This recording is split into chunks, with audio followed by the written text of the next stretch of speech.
कैसे आप सब लोग? होप सो अच्छे होंगे। तो चलिए, जो हमारी पीवाईक्यू की सीरीज चल रही है उसके बारे में हम थोड़ा सा डिस्कस कर लेते हैं। तो पेपर 2 चल रहा है 2021 ईयर का हमारा। तो चलिए जी, विदाउट वेस्टिंग द टाइम देखते हैं क्या है सिचुएशन। तो मेरे बच्चों, क्वेश्चन नंबर 26 से स्टार्ट करेंगे। 26 तक के सारे क्वेश्चन जो हूं मैं वो डिस्कस कर चुका हूं। क्या है? Let x1, x2, x3, xn be a random sample from population with PDF this one exponential 1 upon theta जो है दिया गया है। The current lower bound to the variance of the unbiased estimator of theta आपसे पूछा हुआ है। बच्चों बिल्कुल सिंपल क्वेश्चन है, लेकिन आज मैं इसको आपको दूसरी टेक्निक समझाता हूं जो बहुत ही शॉर्ट है। शॉर्ट मतलब एकदम इजी है। आप ट्रेडिशनल तरीके से भी जा सकते हैं कि भैया जो वेरिएंस ऑफ जो t होता है this is greater than equal to gamma dash theta का whole square divided by minus of expectation of delta square log l by delta theta square. बिल्कुल परफेक्ट है, कोई इशू नहीं है, लेकिन इसमें थोड़ा टाइम कंज्यूमिंग बात है। ठीक, अब देखिए बच्चों, क्योंकि आप बहुत प्रैक्टिस कर चुके हैं तो थोड़ी थोड़ी बातें आपको पता हो गई होगी। जैसे एक्सपोनेंशियल है, एक्सपोनेंशियल का अगर मैं लाइक्लीहुड लिखूं यहीं पे l, तो this is 1 upon theta to the power l into e to the power minus 1 upon theta summation xi into कर दीजिए 1। ठीक, तो यहां पे जो समीशन xi है वो सफिशिएंट स्टैटिस्टिक्स हो गया किसका? थीटा का। x बार भी सफिशिएंट स्टैटिस्टिक्स हो जाएगा थीटा का बाय सम रूल, कोई प्रॉब्लम नहीं है। ठीक, अब आपको पता है कि अगर सफिशिएंट एस्टिमेटर एग्जिस्ट करता है तो MVB आपका कंफर्म एग्जिस्ट करेगा, ये रूल है भाई, है ना। और आपको ये भी पता है कि अगर सफिशिएंट स्टैटिस्टिक्स आप लेके चल रहे हैं और आपको MVB यानी कि क्रैमर लोअर बाउंड वाला जो एस्टिमेटर है MVBUE, वो अगर आपको निकालना है तो इसका फंक्शन होगा बस उसकी एक्सपेक्टेड वैल्यू इसके बराबर होनी चाहिए। तो मेरे बच्चों, अगर मैं यहां पे एक सेकंड में आपसे पूछ लूं एक्सपेक्टेशन बताइए x बार की according to rule expectation of x के बराबर विच इज व्हाट? थीटा। इसका मतलब जो x बार है which is the sufficient statistics for theta also the expected value of x bar is theta। तो क्या मैं ये कह दूं x bar is minimum variance unbiased estimator for theta और MVBUE एग्जिस्ट करेगा। तो मेरे बच्चों ये ही MVBUE होगा। अब इसी का जो वेरिएंस होगा वही लोअर बाउंड के बराबर होना है। तो बस अब इसी का वेरिएंस निकाल दीजिए आप। Variance of x bar is what? Variance of x by n। Variance of x किसके बराबर है? Theta square by n। तो लोअर बाउंड किसके बराबर बनेगा? B option theta square by n। बिल्कुल सिंपल है, मतलब क्विकली अगर आपको कोई काम करना है तो।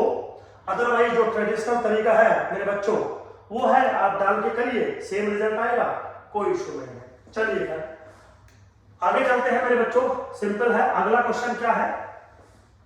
Let x1, x2, xn be a random sample from the probability mass function this one 2cx 1 minus theta to the power 2 minus x theta to the simply है x फॉलो करता है बाइनोमियल 2, थीटा। सिंपल दिया हुआ है, बस लिखने का तरीका दूसरा है। एक एस्टिमेटर बनाया t which is summation xi, which of the following statement is correct? इस t एक complete sufficient statistics for theta? Check कर लेते हैं। सबसे पहले t की सफिशिएंसी चेक करते हैं। कैसे चेक कर सकते हैं? जो प्रोबेबिलिटी मास फंक्शन है आपका px वो किसके बराबर है? 2cx theta to the power x 1 minus theta to the power 2 minus x दे दिया जी।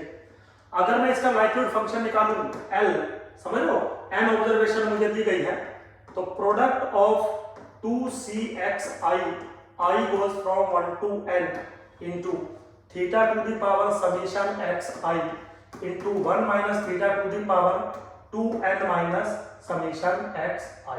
ठीक है बेटा, अब सफिशिएंसी पूछिए इंटू 1 कर दो।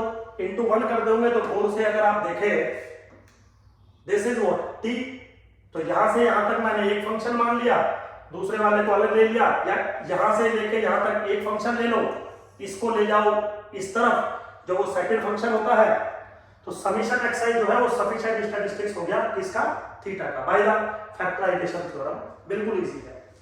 अब क्योंकि एक एस्टिमेटर है, एक ही पैरामीटर है, कॉन्सेप्ट समझा रखा है आपको, बिल्कुल कैलकुलेट करने की जरूरत नहीं है। Completeness, this must be complete, this is the thumb rule, but given by only the Sudhir sir, मतलब ये बाकी किसी के बाहर की बात है, क्योंकि ये हमारे खुद के कॉन्सेप्ट है। तो इसका मतलब ये हुआ बच्चों कि जो पहले वाला स्टेटमेंट है वो करेक्ट स्टेटमेंट है।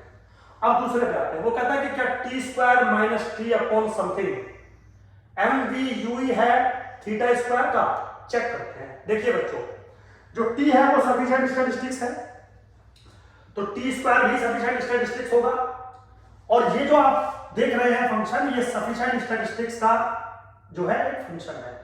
अगर इसकी एक्सपेक्टेड वैल्यू इसके बराबर बन जाती है तो ये अनबायस भी बन जाएगा, और सफिशिएंट स्टैटिस्टिक्स का अगर कोई फंक्शन अनबायस होता है तो वो uniformly minimum variance unbiased estimator होता है। समझ गए? इसका मतलब मुझे इसकी एक्सपेक्टेड वैल्यू पे चेक करना है। अगर इसकी एक्सपेक्टेड वैल्यू इसके बराबर हो गई तो एमवीयूई है, और नहीं हुई तो एमवीयूई नहीं है। सिंपल सा क्वेश्चन है, कोई रॉकेट साइंस नहीं है। चलिए देखते हैं कैसे। सिंपल है मेरे बच्चों। सबसे पहले तो टी अगर आप देखें किस फॉर्मेट में दिया गया है या किस फॉर्मेट में बनाया गया है। चलिए, तो सबसे पहले अगर हम बात करें टी की, तो टी बराबर है summation I goes from 1 to n X I के बराबर है। एक्सपेक्टेशन ऑफ टी अगर मैं पूछूं n times expectation of X I, बिल्कुल n times expectation of x, यहां पे किसके बराबर होती है बेटा, एक्सपेक्टेशन होती है n थीटा के बराबर, यानी कि n की वैल्यू 2 और थीटा की वैल्यू थीटा, ये n डिफरेंट चीज है। तो 2n थीटा मेरी value I expectation of t की। बिल्कुल सिंपल। अगर मैं वेरिएंस ऑफ t आपसे पूछ लूं तो n times variance of xi मिलेगा by the same logic summation करके, तो n into 2 theta 1 minus theta मुझे वैल्यू मिलेगी किसकी, वेरिएंस। तो 2n theta into 1 minus theta मुझे वैल्यू मिलेगी variance of T.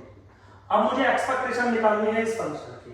Very simple, expectation किसकी निकालनी है, T square minus T divided by 2n into 2n minus 1 bracket close 1 upon 2n minus 1 bracket expectation of T square minus expectation of T, मैं bracket के अंदर लेके चला गया। Now this is what 1 upon 2n minus 1 bracket variance of T plus expectation of T का whole square minus expectation of T, ठीक है। Now this is what 1 upon 2n minus 1 bracket variance of T किसके बराबर है मेरे बच्चों, तो variance of मेरे बराबर है 2n theta minus 2 theta square plus expectation of T किसके बराबर था 2n थीटा, तो 4n square theta square minus expectation of T किसके बराबर है 2n थीटा, ठीक है। अब देखिए क्या चीज कट सकती है क्या चीज नहीं कट सकती है, वो सारे ऑप्शन एक बार लेके चलते हैं। मेरे हिसाब से इससे मेरे बच्चों ये कट गया, थीटा स्क्वायर मैं बाहर ले लूंगा, 2 थीटा स्क्वायर मैं बाहर ले लूंगा, तो ये क्या बचेगा n स्क्वायर माइनस 1 या वो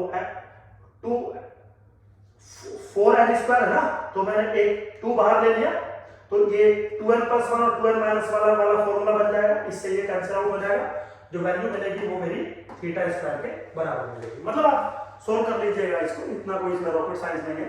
चलिए नाउ मैं कर देता हूं। Now this is what 1 upon 2n minus 1, ठीक है, ब्रैकेट क्लोज। यहां